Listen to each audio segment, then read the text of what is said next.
নমস্কার, আমি অ্যাস্ট্রোলজার আচার্য পারমিতা। আজকে আমি একটা টোটকা বলে যাব। সেই টোটকাটি হলো যে আমরা কি করে আমাদের ঘর, বাড়ি, ফ্ল্যাট বা জমি ক্রয় করব।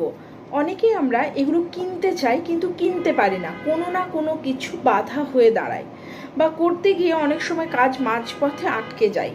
এই সব সমস্যা থেকে কি করে আমরা মুক্ত হতে পারবো তার টোটকাটি করতে হবে মঙ্গলবার দিন। কিচ্ছু না, একটা রক্তচন্দন কাঠ আপনি কিনে নেবেন।